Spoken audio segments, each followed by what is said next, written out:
The last light of Piercefield. In the small town of Piercefield, nestled between dense forests and rolling hills, there was an old lighthouse that had long been abandoned. It hadn't guided ships for over 50 years, yet it stood tall, a silent sentinel against the encroaching darkness of time. Only a handful of people in the town remembered when it was in use, but to them, it was as if the lighthouse had always been a part of the landscape, an unspoken presence on the horizon. The lighthouse keeper, a man named Liam, had been the last to maintain the beacon. He was a quiet figure, a man of routine and solitude, who had lived with the lighthouse for as long as the town had known him. Then, one stormy night, Liam vanished, as though swallowed by the very sea he had watched over for decades. Some said he had left, tired of the isolation. Others whispered that he had gone mad from the constant, weary rhythm of the waves. No one could say for sure, and over time, the mystery faded into the background, like the lighthouse itself, growing ever more forgotten. But not everyone had forgotten. Mio, a young woman who had recently moved to Piercefield, was drawn to the lighthouse from the moment she saw it. She wasn't sure why, there was just something about it that called to her. Perhaps it was the way the light had once cut through the fog like a sword, or how it seemed to guard the town with a quiet, unshakable strength. She passed it every day on her walks, wondering what it would be like to stand at the top and gaze out over the sea, or what had happened to Liam all those years ago. One evening, as the sun dipped below the horizon, Mio found herself at the base of the lighthouse.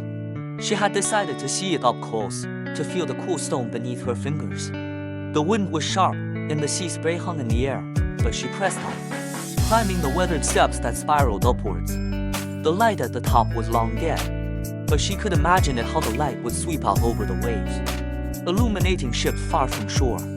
At the top, Mio paused, looking out at the vast ocean. The waves crashed against the rock far below, their relentless power coming in the evening light.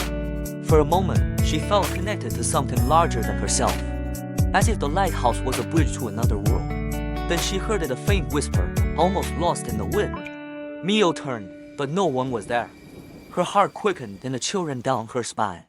She had to be imagining it. But then the whisper came again, clearer this time, as if it was calling her name.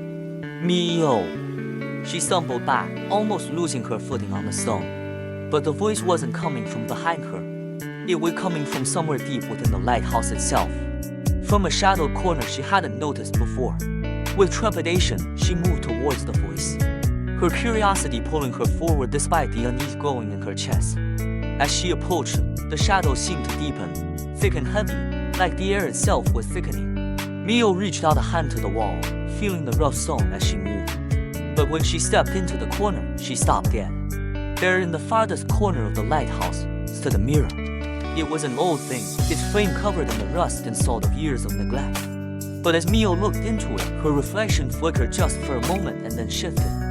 Instead of her own face, she saw Liam. His eyes were wide, desperate, as though he were trying to break free from the glass. His lips moved, but no sound came out. She reached out instinctively, her fingers brushing the mirror's surface, and in an instant, the image of Liam changed. Now he was no longer trapped in the glass. He was standing before her, his clothes tattered and damp, his hair wild. But his eyes were filled with sorrow. He spoke, his voice low and hoarse. I didn't leave.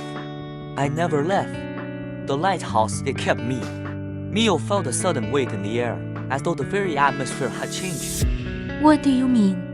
She whispered, barely able to speak. The light, Liam said, his voice carrying a strange urgency. It wasn't just to guide ships. It was a beacon for something else. And when I tried to turn it off, it took me. I've been here trapped ever since. Mio felt a chill as the air around her grew colder, the shadows deeper. The lighthouse groaned as though it was alive. Liam reached out a hand, but she recoiled. Can you break the spell? She asked, her voice shaking. Liam's eyes darkened. Only if you light the beacon again. Only if you take my place. Mio's heart raced. She couldn't stay here.